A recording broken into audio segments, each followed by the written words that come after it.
BFM Politique. Benjamin Duhamel.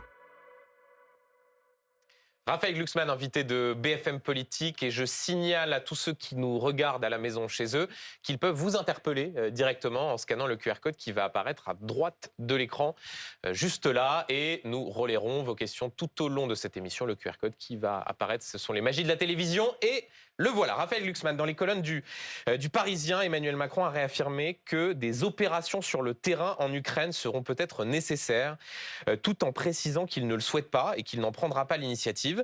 Mais il rajoute, ouvrez les guillemets, la force de la France, c'est que nous pouvons le faire. Est-ce qu'il a raison, après cette intervention de jeudi soir à la télévision, de maintenir cette ambiguïté stratégique, voire d'aller encore un peu plus loin en disant ce sera peut-être nécessaire qu'il y ait des opérations sur le terrain? Emmanuel Macron a raison de souligner le caractère gravissime de la situation. Une défaite de l'Ukraine, ce serait la fin de la paix et de la sécurité sur l'ensemble du continent européen pour des décennies. Et il faut vraiment que les gens comprennent cela. Moi, cela fait 20 ans que j'essaye d'alerter sur le danger que fait peser Poutine, pas simplement sur ses voisins, mais sur l'ensemble des Européens. Et je n'ai pas été entendu, et tous ceux qui ont essayé d'alerter n'ont pas été entendus. Donc maintenant, il faut devenir très sérieux. Ce qui se joue, ce n'est pas simplement l'avenir de l'Ukraine, c'est notre avenir à toutes et tous. Et donc, ce n'est pas simplement par solidarité vis-à-vis des Ukrainiens qu'on doit les aider à défaire l'armée russe, mais c'est aussi par conscience de nos intérêts vitaux. Maintenant, ce que les Ukrainiens nous demandent et ce que la situation exige de nous aujourd'hui, ce n'est pas d'envoyer des troupes sur le terrain. Personne aujourd'hui ne demande aux jeunes Français d'aller mourir pour Kiev ou pour Odessa. Mais donc il a tort de rappeler la possibilité, si la situation le rendait nécessaire, d'envoyer des troupes Il lance en un Ukraine. débat aujourd'hui qui n'a pas lieu d'être. Et on a vu pendant 15 jours un débat français, typiquement français, qui n'a pas lieu dans les autres pays européens, sur faut-il mourir maintenant pour les Ukrainiens ou pas. C'est pas ça la question du moment. La question du moment, c'est qu'au bout de 2 ans de guerre, alors qu'on savait qu'il y avait une pénurie de munitions à l'horizon, eh bien, on n'a pas su mobiliser nos industries. Et aujourd'hui, au bout de 2 ans, eh bien, le ministre de la Défense français s'enorgueillit de pouvoir livrer 3000 obus par mois au front ukrainien, alors que les Russes en tirent 20 000 par jour. Ouais. Donc l'enjeu du moment, c'est de mobiliser notre industrie. C'est d'aller chercher les obus partout où ils se trouvent à l'échelle du monde pour empêcher cette pénurie de munitions. Non, mais j'entends c'est ce précisément que vous dites sur les obus, mais ce qui est paradoxal, si vous permettez, c'est que vous dites, pendant 20 ans, j'ai alerté, je n'ai pas été écouté, il faut utiliser le langage que comprend Vladimir Poutine, c'est-à-dire le langage du rapport de force. Et le langage du rapport de force, ça passe par des actes. Oui, mais sauf que là, quand Emmanuel Macron dit cela, vous dites, au fond, c'est pas le débat. C'est pas le débat aujourd'hui. Mais aujourd'hui, on voit un certain nombre de pays européens qui, les uns après les autres, commencent à dire la Pologne, la République tchèque. C'est pas le débat. Il n'a pas tort de dire ça. C'est pas le débat aujourd'hui. Ce n'est pas le débat aujourd'hui. Par contre, ce qui est le débat aujourd'hui, c'est qu'on arrive à produire les équipements nécessaires. Ce qui est le débat aujourd'hui, c'est qu'on saisisse les 206 milliards d'avoirs publics russes qui sont en ce moment gelés dans nos banques. Mais c'est un débat qui est mené en parallèle. Mais on parle aussi d'acheter par exemple des munitions hors de l'Union européenne. Il y a un travail européen qui a été fait, donc ça avance. Très bien. Et donc enfin, le président de la République française a changé de cap et a pris au sérieux la menace qui pesait sur pas simplement les Ukrainiens, mais l'ensemble des Européens. Et donc moi, là-dessus, je le félicite. Je pense que c'est très bien. Je pense que c'est très bien que la France prenne la tête d'une coalition pour fournir des équipements et pour relancer l'industrie de l'armement en Europe. Mais donc on peut faire l'un et l'autre. Oui, mais ce que je veux dire, c'est que je ne veux pas que les Françaises et les Français se trompent de débat. Je ne veux pas aujourd'hui qu'on ait une insurrection contre l'aide à l'Ukraine sur le thème « mais nous ne voulons pas faire la guerre ». Mais ce qu'on nous demande, ce n'est pas de faire la guerre. Et précisément, si on fait ce qu'on doit faire, si on avait fait, déjà pendant les 2 années qui précèdent le moment où on se parle, si on avait fait ce qu'on devait faire, eh bien la première contre-offensive ukrainienne ne se serait pas arrêtée. Parce qu'elle s'est arrêtée pourquoi ?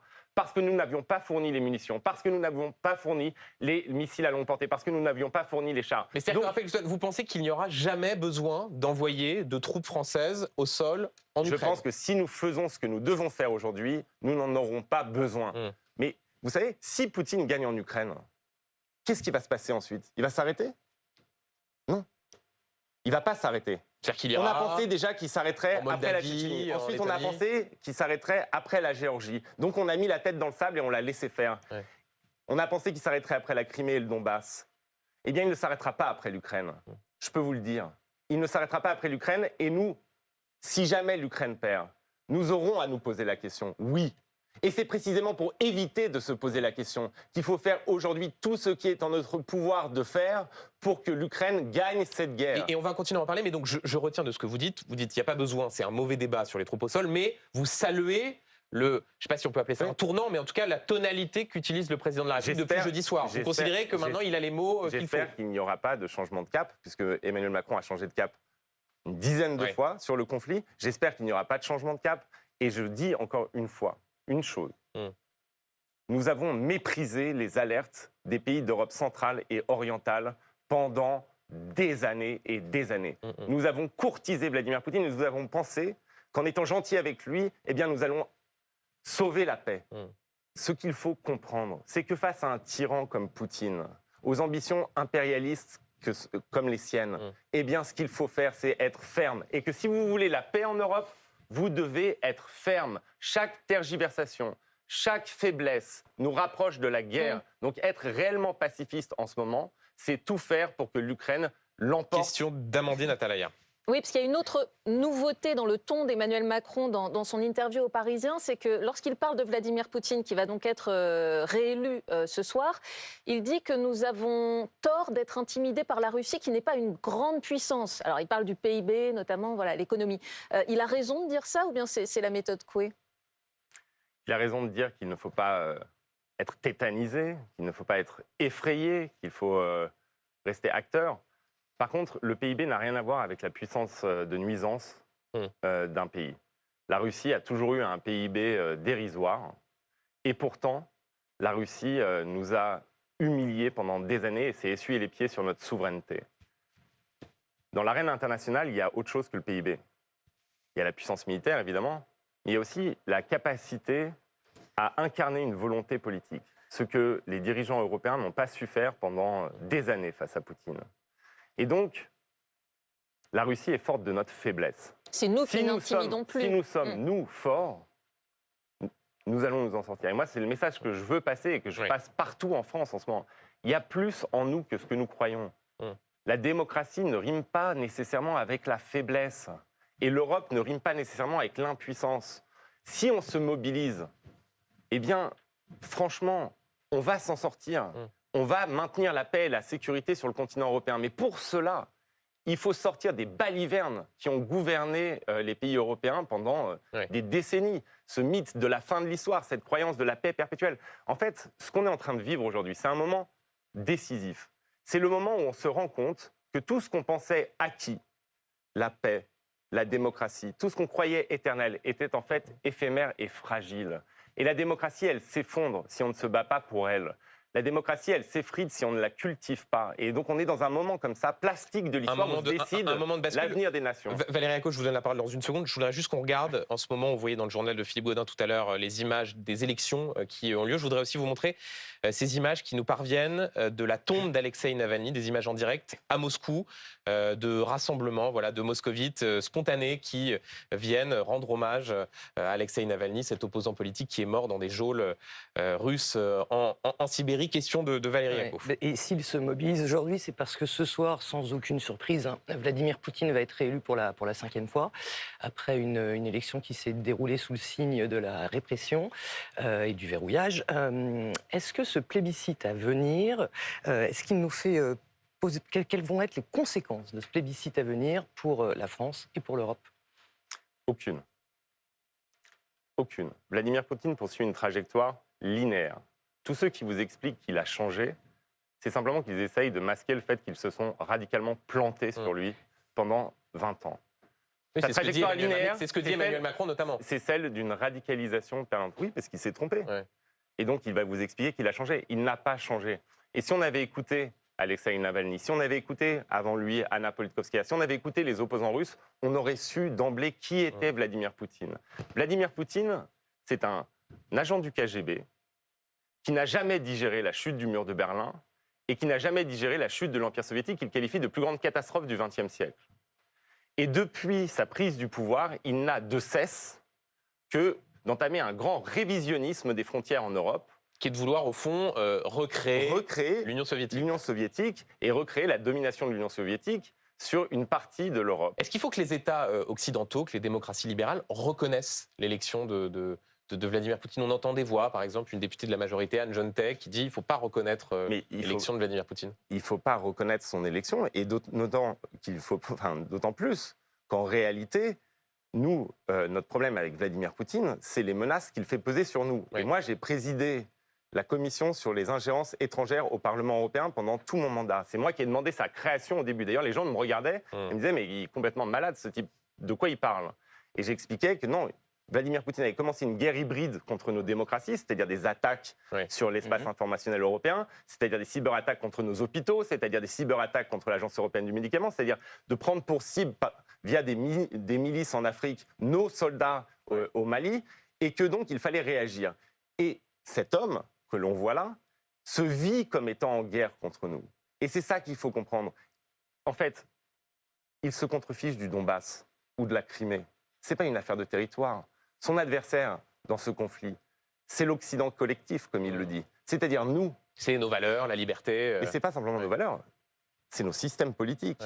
C'est nos nations. Mais alors, Raphaël Glucksmann, on parlera dans un instant de vos concurrents à gauche qui n'ont pas exactement le même discours que vous, c'est le moins qu'on puisse dire. Juste avant, je vous écoute depuis le début là, et au fond, je me pose la question de votre valeur ajoutée par rapport à la ligne portée aujourd'hui par le président de la République. J'ai entendu ce qu'il a dit jeudi soir, quand il disait si la Russie venait à gagner, la vie des Français changerait. Je vous ai écouté, c'était le 19 février, au micro d'Apolline de Malherbe, ici sur BFM TV et RMC. Vous disiez si l'Ukraine s'effondre, c'est notre sécurité qui est en jeu. Vous l'avez encore répété il y a un instant. C'est lui qui fait du Glucksmann ou c'est vous qui êtes macroniste? Au fond, comment est-ce que vous pouvez vous distinguer par rapport à la ligne qui est portée aujourd'hui, sachant que vous êtes candidat aux élections européennes et que vous appelez les Français à voter pour votre liste? Qu'est-ce que vous avez en plus sur ce sujet? Déjà, j'ai en plus la crédibilité, parce que moi, ça fait 20 ans que je le dis. J'étais en Géorgie en 2008, quand il y a eu l'invasion russe, et je le disais. J'étais en Ukraine en 2014, au moment de l'annexion de la Crimée, et je le disais. Et depuis 2022, le 24 février, je le dis. Et au fond, vous dites votez pour moi parce que je le dis depuis plus longtemps. Non, pas du tout. Au moment où Emmanuel Macron parlait de ne pas humilier la Russie, j'étais déjà en train d'expliquer que ce qu'il fallait, c'était mobiliser notre industrie de la défense, parce que cette guerre serait longue, qu'elle serait difficile, et que l'avenir de l'Europe était en jeu. Donc j'ai de mon côté la cohérence. Mais au-delà de cela, au-delà de cette cohérence, pour réellement mobiliser nos sociétés et nos nations, il faut certes relancer l'industrie, mais il faut aussi la justice sociale, la justice fiscale, faire en sorte que notre Europe soit juste mais Raphaël Glucksmann, en étant forte. Si l'Ukraine est une thématique, et la thématique des élections européennes, qu'est-ce que vous avez à dire de beaucoup plus que Valérie Ayé, Emmanuel Macron? Cohérence. Et j'ai aussi le groupe, moi, au Parlement européen pour mettre en place cette politique. Avec un chancelier social-démocrate qui prenne des cas de fer pour l'envoi de missiles longue portée. Désolé, mais c'est une élection européenne. Et donc, l'enjeu principal de cette élection, c'est quelle sera la force dominante du Parlement européen. Et pour nous, le groupe d'Emmanuel Macron, est une force d'appoint au Parlement européen. C'est un groupe qui n'a même pas, dans les projections, la moitié des députés que nous avons. Donc, si vous voulez fixer un cap pour l'Europe, il faut voter pour nous. Et est-ce que vous êtes plus proche, pour que les gens comprennent bien, de la position de la France insoumise ou de la position de la majorité présidentielle? Sur l'Ukraine, c'est évident qu'il y a un gouffre qui nous sépare de la France insoumise sur la question de la guerre en Europe. Mais sur la question de la justice fiscale... Moi, non, laissez-moi. Juste, on vous pose une question. Amandine, vous me posez une question. Non, mais un gouffre, vous dites pour la France insoumise. Vous me laissez répondre. Bah oui. En fait, donc, laissez-moi répondre. Mais il n'y a pas de fossé avec la majorité présidentielle, alors? S'il y a un gouffre avec la France insoumise, il y a un fossé avec la... Sur la question de l'Ukraine, moi, je ne suis pas entré en politique pour avoir des attitudes pavloviennes et débiter des éléments de langage. Moi, je suis rentré en politique pour défendre des convictions. Et donc, quand Emmanuel Macron vient sur mes convictions sur l'Ukraine, je ne vais pas faire semblant d'être en désaccord frontal lorsqu'il dit qu'il faut livrer des missiles à la résistance ukrainienne, juste pour marquer des points dans une émission du dimanche midi. Donc moi, c'est un combat de 20 ans. Pas de mépris, pas de mépris pour les émissions du dimanche midi. Donc vous êtes... Je ne vais pas changer mes positions. Donc vous êtes plus proche sur ce sujet d'Emmanuel Macron que de la France insoumise. voilà, alors continuons. Et je suis plus proche de la France insoumise sur la question de la fiscalité très bien. des plus riches Parfait. et sur la question... Non, mais ce que ça veut dire quelque chose. Ça veut dire qu'en fait, si vous êtes de gauche pro-européen, eh bien, la seule cohérence, c'est de voter pour moi. Et si vous êtes à la fois attaché à la démocratie européenne, à la sécurité du continent européen et à la justice fiscale, et au fait que les milliardaires payent des impôts, et au fait que les super profits soient taxés lorsqu'il y a des profiteurs de guerre, eh bien, vous devez voter pour notre liste parce que vous n'avez pas à vous diviser intérieurement. Au fond, la question qu'on pose, et juste après Valérie vous posera une question sur l'adhésion de l'Ukraine dans l'Union européenne, est-ce que cette campagne ne montre pas qu'il y a des gauches irréconciliables sur les questions géopolitiques? Vous dites, c'est pour moi un sujet existentiel. Moi, je pense que cette campagne va permettre de trancher les lignes à gauche sur la question de la géopolitique, de l'Europe, du rapport aux dictatures, du rapport aux droits humains, du rapport à la violence politique. Mais quand par exemple, attendez, Raphaël Glucksmann, je vous soumets ce que dit François Ruffin dans Le Monde hier. La paix parfaite n'aura pas lieu.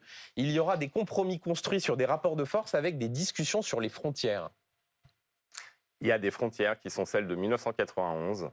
Et ces frontières sont internationalement reconnues, elles étaient garanties par toutes les conventions internationales, et donc la paix, ce sera le retour aux frontières de 1991. Donc ça, c'est quoi? C'est de la naïveté, une forme de défaitisme? J'ai lu son entretien, pour tout vous dire, et honnêtement, il y a des choses qui sont assez distinctives par rapport à Jean-Luc Mélenchon dans son entretien. Mais sur cette question des frontières, c'est une erreur. Et c'est une erreur de penser. Mais c'est une erreur de penser au-delà de ça. C'est une erreur de penser que c'est une affaire de frontières. Ce n'est pas une affaire de frontières. Vladimir Poutine ne fait pas la guerre pour le Donbass. Et ça, il va falloir que les gens l'intègrent. Et par ailleurs, oui, il y a une divergence profonde. Et moi, je ne me reconnais réconciliable absolument pas. Mais sur ce sujet-là, il y a une divergence profonde qu'on doit trancher. Et donc, c'est les électrices et les électeurs qui vont trancher. Et vous pourrez un jour gouverner avec eux. Et moi, je vais vous dire une chose. Vous pourrez un jour gouverner avec eux. Vous êtes soutenu par un parti, le Parti Socialiste, qui dit qu'il faut un candidat unique en 2027. Je suis pour que la gauche se rassemble. Mais elle ne se rassemblera pas sur la ligne de Jean-Luc Mélenchon. Je vous le dis. Elle ne se rassemblera pas sur une ligne anti-européenne. Vous pourriez travailler avec des gens qui tiennent ces positions-là? Mais alors là, si vous avez lu l'interview de François Ruffin, vous avez sorti la phrase sur les frontières. Je peux vous citer Manon Aubry qui dit qu'il vaut mieux un cessez-le-feu et un référendum qu'une guerre nucléaire. Il vaut mieux, pardon? Un cessez-le-feu et un référendum qu'une guerre nucléaire. Oui, enfin, il vaut mieux respecter le droit international et il vaut mieux que la Russie perde. Et il n'y aura pas de guerre nucléaire. Et que la seule manière, mais ça c'est quelque chose, c'est une discussion de fond en fait, et qui date depuis extrêmement longtemps. Parce que il y a une grande partie à gauche, mais beaucoup plus encore à droite, des élites françaises qui ont été contaminées par le poutino-pacifisme. Et on les retrouve même au centre. Et cette voie de garage doit prendre fin. Si vous voulez la paix, si vous êtes réellement attaché à la paix, alors vous devez faire preuve de fermeté et ne pas récompenser l'agresseur.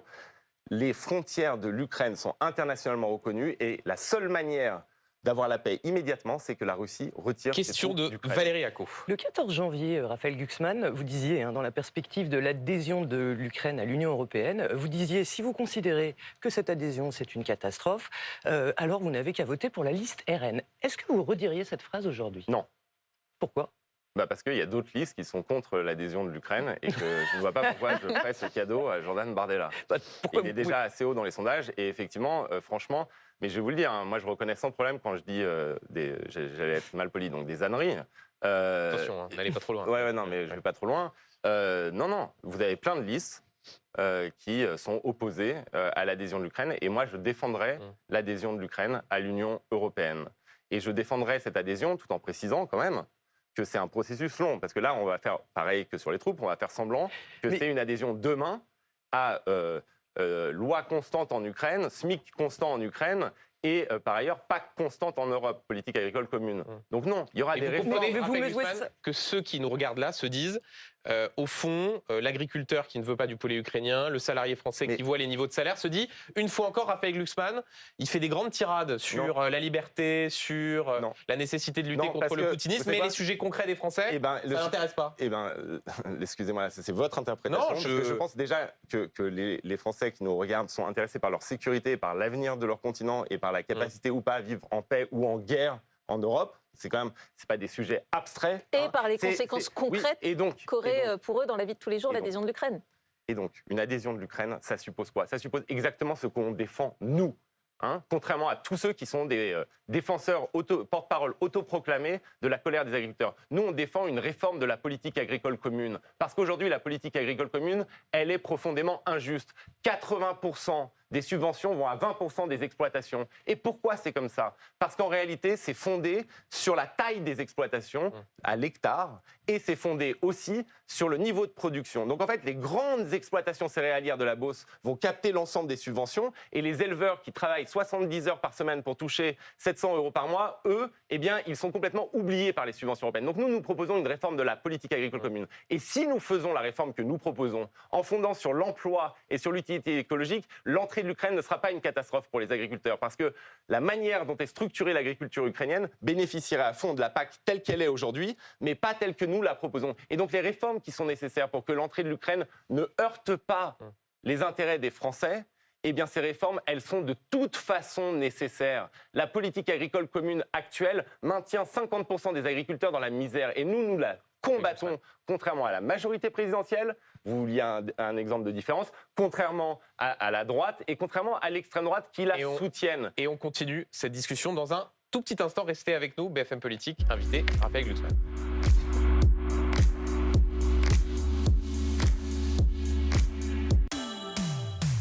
L'émission qui va vous réconcilier avec la politique. Vous regardez C'est pas tous les jours dimanche. À 18h, le grand invité de la semaine répond à toutes les questions. Le but de l'ennemi est d'abord de nous fragmenter le peuple.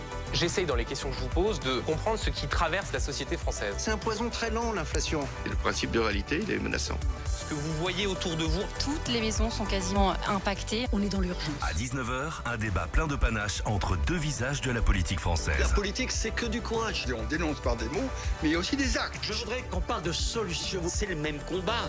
C'est pas tous les jours dimanche, présenté par Benjamin Duhamel. Chaque dimanche, de 18h à 20h, en direct sur BFM TV. Votre rendez-vous avec AG2R La Mondiale. Un projet? Un nouveau départ? Un problème de santé? Un imprévu? Oui, ça arrive. AG2R La Mondiale.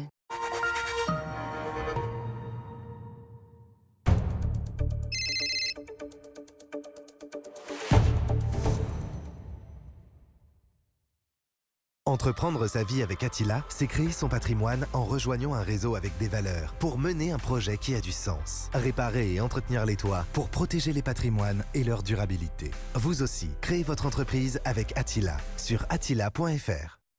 Ça, c'est mon père. Je l'adore trop. Mais en ce moment, il se la raconte de ouf. Comme quoi, le gars, avec sa banque, il serait en train de revitaliser le tissu économique de la région, créer des centaines d'emplois, relocaliser des productions, recréer du lien social. Mythomanie? Crise de la cinquantaine? Le gars serait secrétaire engagé, genre? Sociétaire engagé.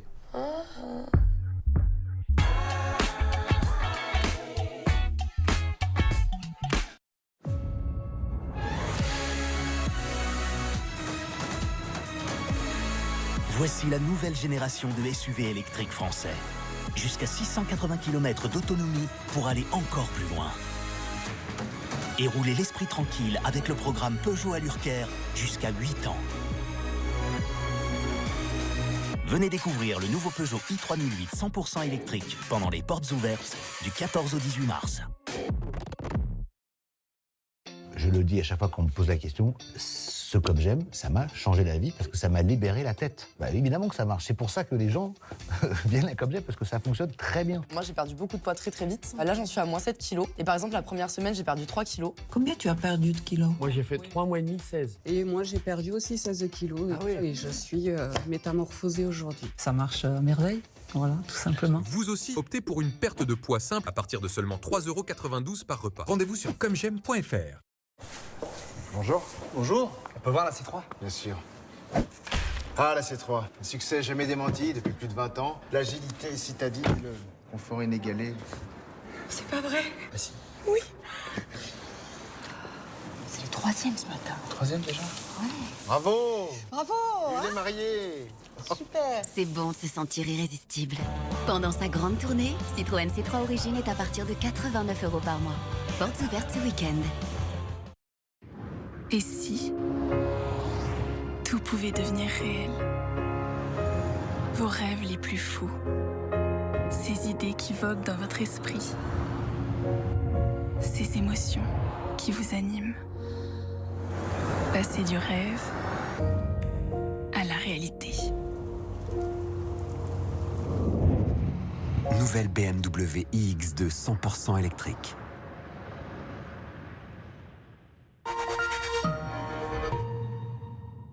Pourquoi l'ordinaire devrait être la norme?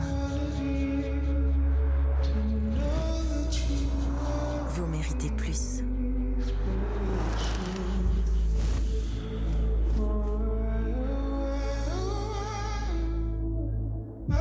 C'est votre monde.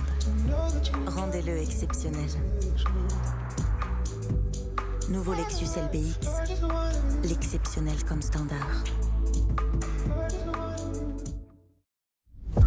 En 2024, avec la révision du bonus écologique, tout a changé. Mais ça, c'était sans compter sur MG, qui vous offre jusqu'à 10 000 € d'avantages clients pour rendre sa gamme électrifiée accessible à tous et sans condition.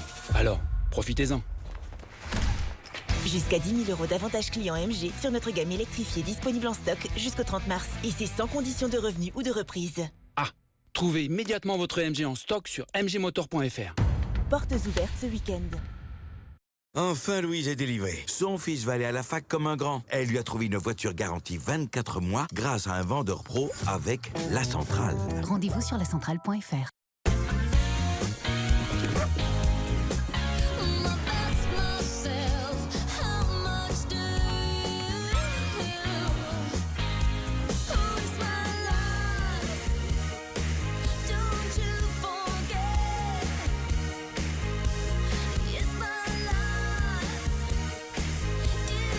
Dacia Sandero, à partir de 11 990 €, est à découvrir pendant les jours essentiels du 14 au 18 mars.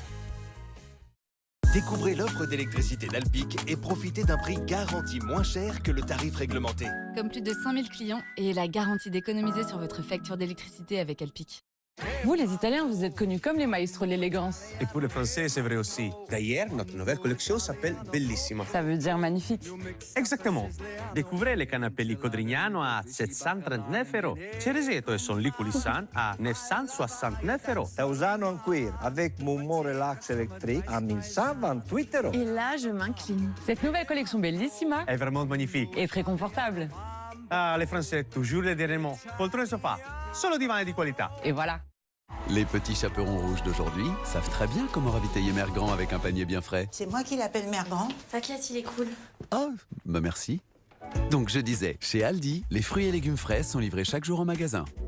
Aldi, place aux nouveaux consommateurs. C'est l'histoire de Mathieu qui a repris l'entreprise familiale. C'est aussi celle de Franck qui a pu retrouver du travail. Et cette réussite qui profite à tous a commencé dans le bureau de Juliette, conseillère Banque Populaire. Être une banque qui prend des décisions au niveau local, c'est ça qui nous rend populaires. Banque Populaire, la réussite est en vous.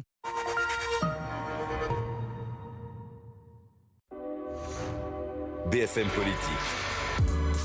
Benjamin Duhamel. Raphaël Glucksmann, tête de liste aux Européennes, Parti Socialiste, Place Publique, invité de BFM Politique. Raphaël Glucksmann, juste avant de continuer notre entretien, une question de téléspectateur. Voilà ce que vous demande Michel. Marie Toussaint, la candidate écologiste, ne veut pas participer au débat de CNews et vous invite à faire de même. Qu'est-ce que vous lui répondez? Je lui réponds qu'elle a raison, que CNews n'est pas une chaîne d'information comme une autre. C'est une chaîne d'opinion qui promeut des thématiques d'extrême droite et que donc je ne compte pas m'y rendre. Donc vous n'irez pas au débat de CNews qui est organisé le 30 mai. Oui. Et est-ce que vous appelez les autres candidats de gauche à ne pas y aller? Je vous donne ma position, oui. Chacun fait ce qu'il veut, mais il me semble que ce serait cautionner une chaîne qui promeut une idéologie que je juge, moi, extrêmement dangereuse. Et c'est pas. Vous considérez que c'est une chaîne d'extrême droite, comme l'avait dit Pape Ndiaye, le ministre de l'Éducation nationale? C'est une chaîne qui promeut consciemment, qui a un agenda idéologique, et que cette idéologie, moi, je la combats. Mais comment est-ce qu'il y a de la pluralité si les gens de gauche ne veulent plus y aller?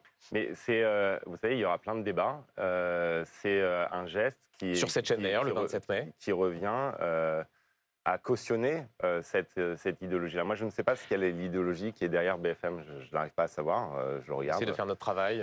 Voilà, non, mais ce que je veux dire, c'est que oui, non, mais peut-être qu'on ne pense pas du tout la même chose et ça ne me pose aucun problème. Moi, je suis pour le pluralisme. Simplement, c'est une chaîne qui a été condamnée par la justice, qui a fabriqué Éric Zemmour. Enfin, je veux dire, c'est pas Mais c'est une anodin. chaîne qui a des téléspectateurs. Bien sûr, Ces téléspectateurs, vous ne souhaitez pas leur parler?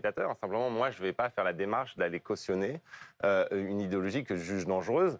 Et, donc c'est pas, pardon, un peu de sectarisme de ne pas vouloir aller sur cette chaîne? Non, c'est pas du sectarisme. Regardez, je suis convaincu d'ailleurs qu'on ne pense pas tout à fait la même chose. Je suis convaincu aussi que je vais aller sans problème, je peux aller sans problème débattre sur des chaînes de droite sans aucune forme de problème. Vous pouvez donner des interviews au Figaro? Je peux tout à fait donner des interviews au Figaro. Et je peux tout à fait, d'ailleurs, avoir une discussion ouverte avec des gens qui sont en totale contradiction avec moi, y compris avoir un débat avec le Rassemblement national ne me pose pas de questions, puisqu'il y a une forme de pluralisme démocratique qui doit s'exercer simplement. CNews, c'est un instrument à des fins idéologiques. Et c'est une croisade culturelle, politique, idéologique.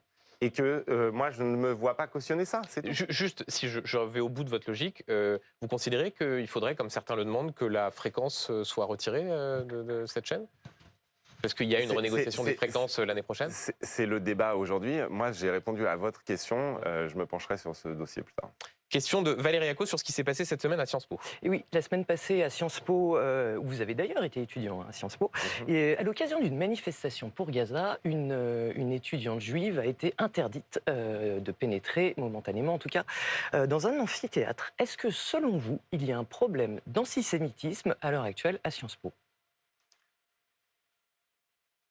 Il y a un problème sur cet événement, en tout cas, grave. Et moi, je veux apporter mon soutien à cette étudiante, aux étudiants de l'UEJF, et dire une chose, c'est que la mobilisation pour dénoncer les crimes commis à Gaza est parfaitement légitime, mais elle doit avoir lieu dans le respect absolu du pluralisme démocratique dont je viens de parler, et du respect des opinions contradictoires, et surtout, dans le refus intégral d'exclure une étudiante ou un étudiant parce qu'il appartiendrait à l'UEJF, vous vous rendez compte?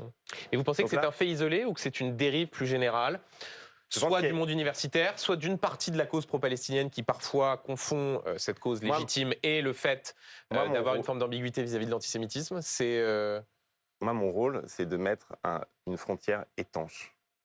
Je veux dire, qu'on soit révolté par ce qui se passe à Gaza, qu'on soit révolté par la politique de Netanyahou, qu'on soit révolté par la colonisation, c'est plus que légitime. Je pense que c'est un sentiment juste. Et est-ce qu'on peut être anti-sioniste sans être antisémite? On peut être anti-Netanyahou, on peut être anti-gouvernement israélien, oui, sans être antisémite. Ça, je peux vous garantir. On a entendu certains étudiants se revendiquer comme étant antisionistes. Est-ce qu'on peut être antisioniste? Est-ce que c'est antisioniste, c'est nier l'existence de l'État d'Israël, ou être antisioniste, c'est être anti une politique sioniste jugée une politique colonialiste et ça. Ça, c'est pas l'enjeu là. L'enjeu là, c'est la frontière étanche entre soutien à la Palestine, soutien aux civils qui meurent à Gaza au moment où on se parle, et refus absolu, radical. Oui, mais beaucoup disent l'antisionisme est le faux nez de l'antisémitisme. Et en fait, il l'est parfois. Ça, c'est une évidence absolue. Il l'est parfois. Mais je veux dire, on ne va pas non plus mettre sous le boisseau la critique légitime et un mouvement de solidarité légitime avec le peuple palestinien, et une critique légitime du gouvernement d'extrême droite israélien sur le thème, attention, ça serait antisémite. Non, c'est pas antisémite de dire que Netanyahou se conduit comme un criminel. Et justement, Raphaël Glucksmann, ce qui est antisémite, c'est de s'en prendre à une étudiante de l'UEJF. Et là, par contre, on franchit le Rubicon. On va parler dans un instant de la situation à Gaza. Juste avant, il était aussi question d'une certaine façon de liberté d'expression à travers ce qui s'est passé à Sciences Po, de respect des principes de la République. Sur la liberté d'expression, je voudrais vous montrer ce dessin. Il est signé Coco, dessinatrice pour Libération, dessin qui a valu à son autrice, rescapée de l'attentat de Charlie Hebdo, des menaces de mort. Voilà, on voit ce dessin, Ramadan à Gaza, début d'un mois de jeûne. pas avant le coucher de soleil, un dessin qui évidemment se moque de la religion, dénonce ce qui est en train de se passer à Gaza, sauf que certains ne l'ont pas compris comme ça. Sophia Chikirou, députée insoumise, a réagi sur X. Vous n'aurez pas notre haine, mais vous la méritez. Est-ce qu'il mérite la haine, ce dessin? C'est totalement irresponsable comme tweet. Et c'est dangereux. Donc non, évidemment pas. Il ne mérite pas la haine, ce dessin en plus. Enfin, la manière dont moi je lis le dessin, mais au-delà de ça, franchement, c'est pas ce qui compte. Mais la manière dont je lis le dessin, c'est que c'est l'inverse.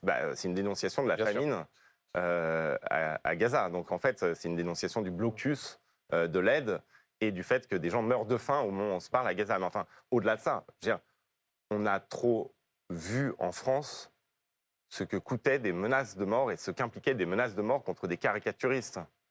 Et donc, on doit être totalement dans la dénonciation de ces menaces, totalement dans le soutien à Coco et dans la liberté d'expression. Là, en plus, je veux dire, franchement, quand on regarde le dessin, on peut le trouver de mauvais goût, mais encore une fois, c'est... Oui, il y a un contresens qui est fait, en plus. Il y a un contresens total. C'est-à-dire que là, la dénonciation, c'est la dénonciation de la famine qui frappe, au moment où on se parle, les civils palestiniens. Et donc, vous dites c'est irresponsable, ce genre de réaction en disant vous n'aurez pas notre haine, mais vous la méritez. C'est totalement irresponsable. Question d'Amandine Atalaya sur la situation à Gaza. Oui, on parlait de Benyamin Netanyahou qui a donné son feu vert pour une intervention à Rafah, dans le sud de la bande de Gaza, où il y a 1,5 million de Palestiniens qui sont massés aujourd'hui. Et à l'instant d'ailleurs, Benyamin Netanyahou ajoute ce matin « La pression internationale n'empêchera pas une offensive à Rafah ». Alors que doit faire la France et que doit-elle dire qu'elle n'est pas déjà dit ? La pression internationale n'empêchera pas une offensive à Rafah, dit Benyamin Netanyahou, parce que la pression internationale n'est pas assez forte. Et il y a une chose qu'on peut faire. Parce que là, de quoi on parle? On parle de 1 500 000 civils qui, pour beaucoup d'entre eux, sont partis du nord de la bande de Gaza qui a été complètement rasée pour se réfugier à Rafah et qui se retrouvent pris au piège. Et donc, il faut empêcher cette offensive. Et on a des moyens de pression que nous n'utilisons pas au moment où je vous parle. Moi, je vais prendre un exemple. L'Union européenne a un accord d'association avec Israël. Cet accord d'association a une clause des droits humains. Il faut activer cette clause des droits humains. Donc il faut suspendre et donc suspendre l'accord d'association. Suspendre l'accord d'association jusqu'à ce qu'il y ait un cessez-le-feu. Oui. On a voté au Parlement européen sur cette question. On a perdu à 20 voix sur l'amendement que je portais. Mais il faut envoyer un signal beaucoup plus ferme qu'aujourd'hui. Oui. Évidemment que M. Netanyahou ne cédera pas tant qu'on n'utilise même pas les moyens de pression qui sont à notre disposition et qui sont très facilement activables. Vous parlez donc le message qu'envoie l'Union européenne, les dirigeants européens aujourd'hui, est trop faible. C'est qu'en réalité, ils ne sont pas sérieux, ils n'appuient pas leurs mots. Vous trouvez la France indigne sur ce dossier? Je trouve que la France devrait faire beaucoup plus à l'échelle européenne et utiliser justement l'Union européenne comme une caisse de résonance parce qu'il y a quand on est ensemble européens, il y a des moyens de pression. Et Raphaël Glucksmann, dans ce débat, les mots sont importants. Chez nos confrères de Quotidien, vous avez parlé d'un carnage, mais vous avez refusé d'utiliser le mot génocide qui est utilisé par vos concurrents, notamment à gauche. Et d'ailleurs, Rima Hassan, la militante franco-palestinienne, qui est sur la liste de la France Insoumise, vous a reproché de ne pas utiliser ce terme. Voilà ce qu'elle dit. Il aurait très bien pu le faire en étant factuel et en citant les procédures devant la Cour pénale internationale et la Cour internationale de justice. Il ne le fait pas. C'est là que je considère que sa posture n'est pas prudente, mais idéologique et électoraliste. Mais écoutez, je me suis mobilisé pendant 10 ans de guerre en Ukraine. Et même après Boutcha, je n'ai pas utilisé le terme de génocide pour l'Ukraine. Je me suis mobilisé pendant 12 ans sur la Syrie, 500 000 morts. Et je n'ai pas utilisé le terme de génocide. C'était idéologique, là, contre Bachar el-Assad, de ne pas utiliser ce terme? Mais elle dit que c'est électoraliste de ne pas vouloir utiliser ce terme. Qu'est-ce qu'elle veut dire par là? Franchement, j'en sais rien, vous lui demanderez, ça ne m'intéresse pas ce qu'elle peut raconter, mais... Vous n'y voyez pas un sous-entendu? La chose que je veux dire, c'est qu'en fait, moi, j'emploie le terme de génocide avec une parcimonie extrême et je fais extrêmement attention à la manière dont on emploie ce terme.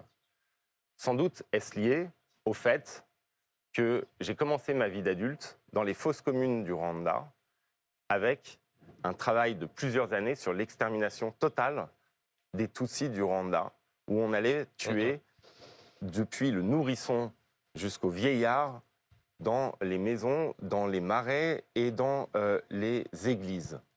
Et que donc je fais très attention. Mais quand on n'emploie pas le terme de génocide, ça ne veut pas dire qu'on ne se bat pas pour mettre fin aux crimes qui sont commis. Et même sur la question des Ouïghours, personne ne parlait des Ouïghours, d'accord ? Même sur la question des Ouïghours, j'ai attendu qu'un tribunal se prononce pour employer le terme. Mais justement, sur les termes, de mobilisation. Parce qu'ils sont importants et qu'on parlait de Rima Hassan, lorsqu'elle a été interrogée une fois sur l'action du Hamas, à la question « cette action est-elle légitime ?», elle a répondu vrai. Oui, l'action du Hamas est-elle légitime? Vrai, dit Rima Hassan. Est-ce que vous prendriez quelqu'un qui dit ce type de propos sur votre liste? Et c'est là encore le gouffre qui nous sépare de la France insoumise sur les questions géopolitiques et sur le rapport à la violence. Parce qu'en réalité, c'est le 7 octobre que ce gouffre est apparu aussi. C'est-à-dire que ne pas être capable de qualifier le Hamas d'organisation terroriste après des attentats terroristes aussi monstrueux que ceux qui ont eu lieu en Israël, c'est quand même une catastrophe. Et ça veut dire beaucoup de choses. Et donc nous n'avons pas bégayé au moment de qualifier le Hamas d'organisation terroriste et le pogrom du 7 octobre d'attaque terroriste. Et nous ne bégayons pas aujourd'hui pour être du côté d'une pression infiniment plus ferme à l'égard du gouvernement de Netanyahou, parce que ce n'est plus aujourd'hui lutter contre le terrorisme, ce qui se passe à Gaza, c'est raser entièrement la bande de Gaza et menacer... Le fait que Rima Hassan soit présente sur cette liste, qu'est-ce que cela dit? Est-ce que cela dit une forme de complaisance vis-à-vis des propos pour le moins ambigus? La prochaine fois, vous inviterez honnêtement le responsable de l'organisation non, mais la France Insoumise. Non mais attendez, vous êtes concurrent.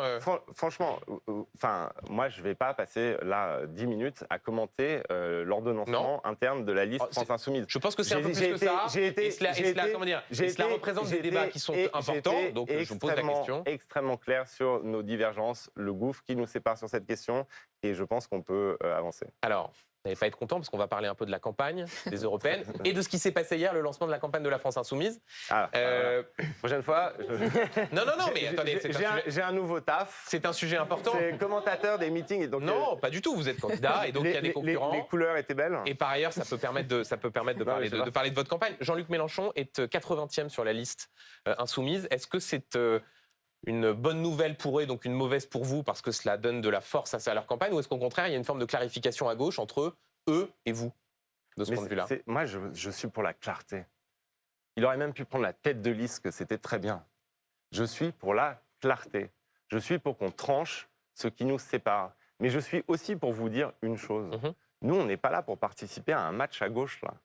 Enfin, nous, on est là pour participer à un débat avec...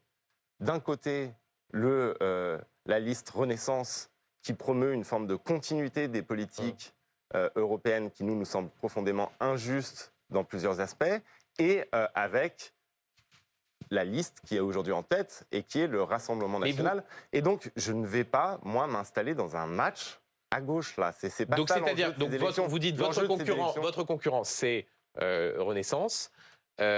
Aujourd'hui, ils sont à peu près à plus de 10 points au-dessus de vous, ça dépend des sondages. Un peu moins parfois. Le dernier du Monde, c'est effectivement 8 ou 9 points. Est-ce que vous pouvez encore les dépasser? Ou 6,5, mais c'est pas grave. Alors 6,5, ça dépend desquels. Il y en a où l'écart est un peu plus grand. C'est celui du Monde, mais c'est pas la question. Ouais. Est-ce que vous pouvez encore leur passer devant? Est-ce que vous avez fixé comme objectif de passer devant la majorité présidentielle? Je suis vraiment le pire invité, en fait, je pense. Pourquoi? Je refuse de commenter les meetings des autres. Et en plus, je ne vais pas vous donner d'objectifs chiffrés. Ah non, c'était pas ma question. Donc, moi, ce que je vais vous dire, c'est que je veux qu'on parle d'Europe et qu'on montre quelles sont les différences. Et donc, moi, je vais parler d'Europe et de notre différence fondamentale sur les questions de justice avec Emmanuel Macron. Et je vais parler comment d'Europe, en racontant ce qui s'est passé pendant ce mandat. Et je vais vous raconter une chose. Il y a une directive de la Commission européenne et du Parlement européen, une loi européenne qui vient d'être actée, qui donne des droits aux millions de travailleurs des plateformes de Uber, de Deliveroo, en Europe. Aujourd'hui, ces travailleurs n'ont aucun droit. Hein. Et là, on leur donne des droits. On leur donne les droits des salariés. Et l'Europe, quand elle fait ça, dirigée par Nicolas Schmit, le commissaire européen, social-démocrate, eh bien, elle est du côté du progrès social. Qui s'y oppose? Qui s'y oppose pour faire plaisir à Hubert? La France d'Emmanuel Macron. Elle est le seul pays qui vote contre cette mesure de progrès social au Conseil européen. Oui, mais vous savez très bien, Raphaël Glucksmann, que vous aurez plus ou moins de poids à gauche. Pour protéger nos producteurs et pour protéger les esclaves à l'autre bout de la terre, en Chine. Amandine. Oui, eh bien, qui s'oppose à nos lois? Emmanuel Macron. Et donc, moi, ce que je veux dire, c'est que nous, on va porter une liste qui sera réellement cohérente dans l'affirmation politique de l'Europe, qui passera par la rupture avec des grands intérêts privés qu'Emmanuel Macron n'assume pas. Mais votre positionnement aux élections européennes va changer la donne pour la suite et peut-être même pour le futur et 2027, suivant par exemple que vous arrivez devant les Insoumis ou pas. Ça change beaucoup de choses. Est-ce que, par exemple, si vous arrivez devant les Insoumis, vous estimez que le rassemblement à gauche, ensuite, doit se faire derrière vous? Moi, j'estime qu'on va montrer qu'en France, à gauche, les gens qui sont pour l'Union européenne, pro-européens, fondamentalement attachés à la démocratie, sont majoritaires. Et on va montrer qu'il y a un espace politique immense. Et on va aussi rappeler une chose, parce que ni les journalistes politiques, ni les dirigeants des partis politiques français ne semblent l'avoir compris, c'est que c'est une élection européenne. Donc ça veut dire que l'enjeu principal de quand Jean-Luc Mélenchon dit 2024, ça prépare 2027, il se trompe. Il fait du présidentialisme français habituel. C'est-à-dire que pour quelqu'un qui est pour la 6e République, excusez-moi, mais vouloir rejouer toujours un nouveau tour de présidentiel, ça me semble paradoxal. Eh bien non, c'est une élection européenne. Alors, il me reste deux questions. C'est une élection européenne, mais laissez-moi le dire, parce que personne ne veut en parler de cette élection. Donc moi, je suis candidat à une élection européenne. Peut-être le public, ça l'intéresse. Eh bien, les élections européennes, l'enjeu principal, c'est d'abord de savoir, oui, c'est une grande surprise et c'est très, très difficile à comprendre quand on est commentateur politique français, mais l'enjeu principal, c'est savoir qui, de la gauche ou de la droite, gagnera ces élections. Donc, je m'adresse au public derrière vous. Oui, mais c'est pas le public, là, s'il vous plaît, juste parce qu'il ne nous reste pas beaucoup de temps. Parce que peut-être que ça les intéresse. Oui, mais peut-être. Mais alors, il y a aussi des gens à la maison qui nous regardent, à la maison ou ailleurs d'ailleurs. Je regarde la caméra. Alors, juste, deux questions. L'enjeu, c'est est-ce que vous voulez Jacques Delors, président de la Commission européenne, ou Monsieur Barroso, la gauche ou la droite? Si vous me permettez, c'est ça l'enjeu. Les macronistes ou les lepénistes, finalement, à l'échelle européenne, ils sont des forces. Je tente une question. Est-ce que parfois, en vous rasant, vous pensez à être candidat en 2027? Alors, laissez-moi être besogneux une fois de plus et de vous rappeler que, contrairement à l'ensemble des gens, quand je me rase, je pense aux élections européennes. Et ben voilà. Et je pense au 9 juin 2024. Et je pense que c'est une élection fondamentale. Mais pourquoi c'est une élection fondamentale? Laissez-moi vous le dire. C'est que la transition écologique, vous en voulez, oui ou non? Eh bien, ça sera décidé par cette élection. Le fait que l'Europe puisse se retrouver seule si Donald Trump est président des États-Unis, donc on est une Europe de la défense, oui ou non? Donc ça sera décidé par cette élection. Donc vous pensez jamais à l'élection présidentielle? Est-ce que vous voulez taxer les milliardaires qui échappent aujourd'hui à l'impôt en Europe? 10 fois, j'aurais pas plus de succès. C'est le 9 juin que ça décide. Et la seule manière, mais s'il vous plaît, la seule manière d'obtenir cela, d'obtenir de la justice sociale, d'obtenir une Europe qui soit solidaire et qui soit puissante, c'est de voter pour notre liste. Et donc moi, je ne pense qu'à ça, qu'au 9 juin, pour que la gauche soit majoritaire. Vous pouvez regarder la caméra, vous regardez éventuellement si je pose une question. Estelle, derrière sa télé, a une question à vous poser. Pour finir, que pensez-vous du harcèlement que subit la chanteuse Aya Nakamura depuis sa rencontre avec Emmanuel Macron? Eh bien, je pense que c'est du racisme pur et simple, et que c'est absolument scandaleux, et qu'on sera fiers que Aya Nakamura chante, et que finalement, ce qui ressort de cette polémique organisée par des réseaux d'extrême droite, c'est de la pure xénophobie. On est à ses côtés et on est fiers. Quand Gérard Larcher, le président du Sénat, dit les paroles, moi, non, bof. Enfin, franchement...